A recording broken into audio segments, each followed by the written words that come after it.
Mu nzu y'agatangaza ya White House aha amagambo apimwa nk'intwaro hakunze kumvikana ijwi ry'umugore udahwema kubaza ibibazo ku bibazo bya Afurika.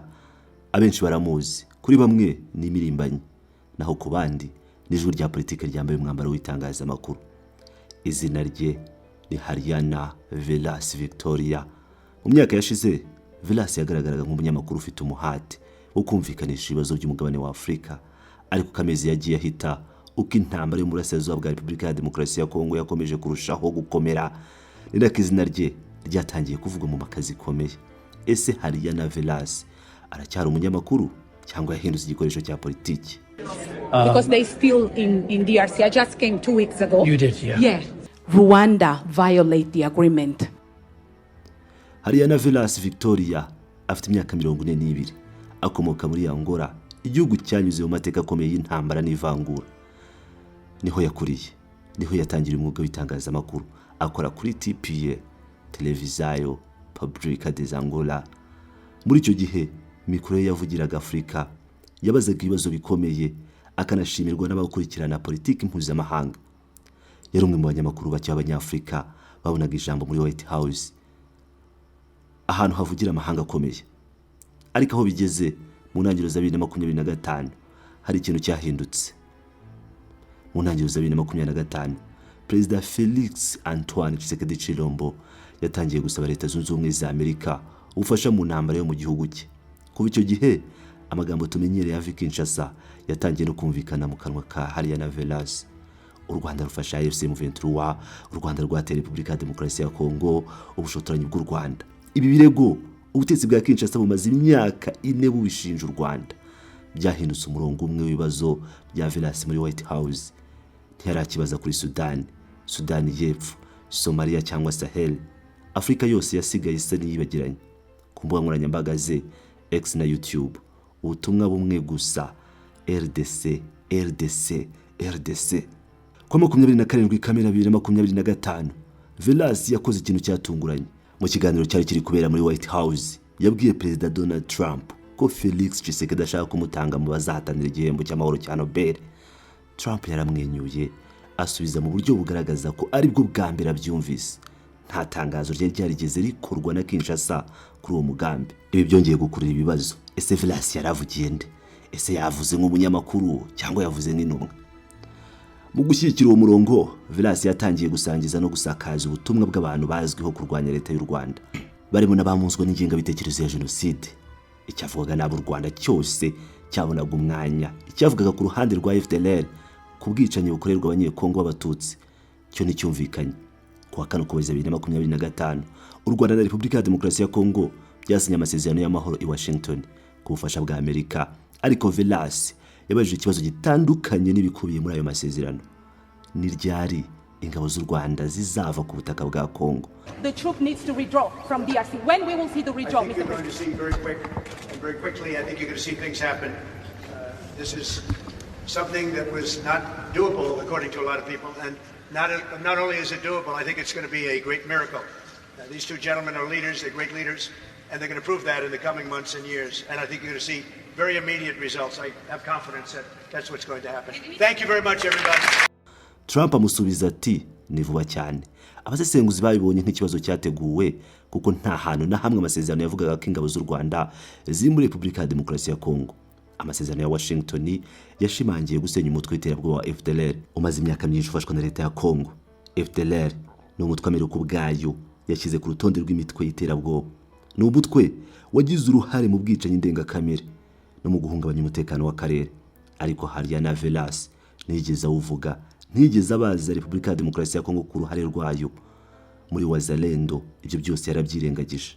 Abasesenguzi bavuga ko adashobora kwitwaza ubujiji. Impamvu ni imwe: yahindutse igikoresho cy'icengeza amatwara.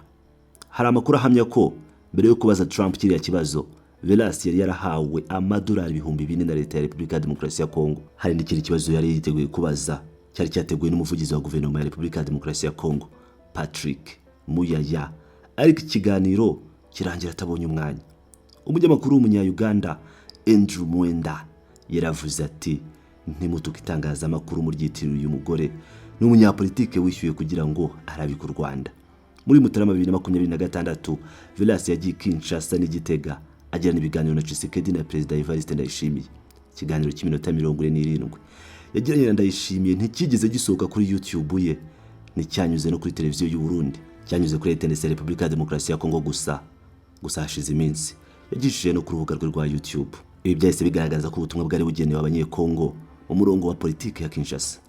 Minisitiri w'Ububanyi n'Amahanga w'u Rwanda Ambasaderi Olivier Nduhungirehe yagaragaje ko imyitwarire ya Velas igaragaza ko ashobora kuba ahembwa na Kinshasa, kandi mu by'ukuri Velas uvuga ko avugira inzirakarengane ntaragira mu bice AFC M23 igenzura, ntiyigeze abonana n'abaturage avuga ko avugira, avuga gusa ibyo abwirwa. AFC M23 igizwe n'abanyekongo, bamwe mu bayobozi bayo bahoze mu ngabo za Repubulika ya Demokarasi ya Kongo, ariko Velas ibyo ntiyigeze abivuga. Icyasigaye ni ijwi rimwe risa n'iry'itangazamakuru ariko rikora nka politiki. Hariya na Velas akunda kwerekana nk'uvugira abanyafurika i Washington. Mu biganiro bye ahora agaragaza ko ahagarariye umugabane wose, nk'aho ijwi rye rihagarariye abasaga miliyari imwe. Ariko Minisitiri w'Ububanyi n'Amahanga w'u Rwanda Ambasaderi Olivier Nduhungirehe yatanze ubutumwa bwahinduye ishusho yose, ati yigira nk'aho avugira abanyafurika i Washington. Nyamara mu mwaka umwe yagiye Kinshasa kabiri ahura na Perezida Tshisekedi, yemera impano ye imbere ya kamera. Ananyuze ikiganiro yagiranye na Perezida Evariste Ndayishimiye kuri televiziyo ya Leta ya Repubulika ya Demokarasi ya Kongo gusa. Iki si ikibazo cy'urugendo gusa, ni ikibazo cy'ubunyangamugayo, umutekano w'itangazamakuru ushingira ku kintu kimwe, kugaragaza aho uhagaze n'uwukorera. Mu minsi ishize hamenyekanye ikintu cyari kimaze igihe gihishwa. Hariya na Velas yagaragaye kuri televiziyo mpuzamahanga na mikoro ya RTNC ya televiziyo ya Repubulika ya Demokarasi ya Kongo muri White House. Ibi byahise byongera ikibazo gikomeye. Ese yari umunyamakuru wigenga cyangwa yari intumwa ya leta ya Kinshasa? Yinjijwe mu biganiro bya White House yitwaje umwambaro w'itangazamakuru. Minisitiri Nduhungirehe yakomeje agira ati ntiyigeze ahishura ko ahembwa na Kinshasa, agomba gusobanura uburiganya. Umwuga w'itangazamakuru guhisha ukorera bifatwa nk'uburiganya bukomeye, si amakosa yoroheje, no gutesha agaciro umwuga wose. Raporo ya Conspiracy Tracker Great Legend yagiye kurirushaho, yagaragaje hariya na Velas nk'isura nshya ya RTNC mu gukwirakwiza urwango. RTNC iyoborwa n'umuvugizi wa guverinoma ya Repubulika ya Demokarasi ya Kongo Patrick Muyaya, kandi maze igihe isohora ibiganiro nka Congolais Telema, Kivu na Biso. Ibiganiro byagiye bishinzwe gukwirakwiza urwango ku Rwanda, urwango ku Batutsi, n'icegeza amatwara ry'intambara. Ikirenzeho umuvugizi w'ingabo za Repubulika ya Demokarasi ya Kongo General Sylvain Ekenge yifashishije RTNC atangaza ko Abatutsi ari intasi, abanyabinyoma, abanyabyaha n'abantu babi, amagambo ateye ubwoba mu gihugu cyamaze kubona jenoside yakorewe Abatutsi. Iyo munyamakuru afatanyije n'urubuga nk'urwo ntabakivuga amakuru, aba ari igice cy'uruhande rumwe rw'intambara. Mu gihe RTNC ikwirakwiza urwango mu gihugu, hariya na Velas wakorera i Washington ahahora asabira u Rwanda ibihano, ibikorwa mu gihe amahanga ari kugerageza kunga u Rwanda na Repubulika ya Demokarasi ya Kongo, gushyira mu bikorwa amasezerano y'amahoro no gushakira akarere tuze rirambye. Gusabira ibihano mu gihe cy'amahoro bifatwa n'abasesenguzi nk'urugamba rwo gusenya inzira y'amahoro, so kwishimangira. Raporo ya Conspiracy Tracker igaragaza ko Velas ashyigikira umurongo wa Kinshasa urwanya amahoro aho kuyashyigikira. Umunyamakuru nyakuri agaragaza uwakorera, aho ijambo impande zose, ajyaho inkuru iri, akareka ukuri kukivugira. Ariko hariya na Velas ntaragira mu bice avuga ko arengera, ntaraganira n'abaturage baho, ntiyigeze agaragaza uruhande rwa FDLR, ntiyigeze yemera ko akorera RTNC. Ibi byatumye abasesenguzi benshi bavuga ko atari umunyamakuru ahubwo ari umunyapolitiki wambaye ikanzu y'itangazamakuru. Iyo mikoro y'itangazamakuru ihuye na politike, iyo kuri guhishwe n'amafaranga, iyo urwango ruvugishwa ijwi ry'umunyamakuru, ababuze ijwi si abategetsi n'abaturage. Hari na Velas yahisemo inzira. Iyo nzira si y'itangazamakuru, ni ya politike, iya propaganda, kandi amateka azayandika ukiri.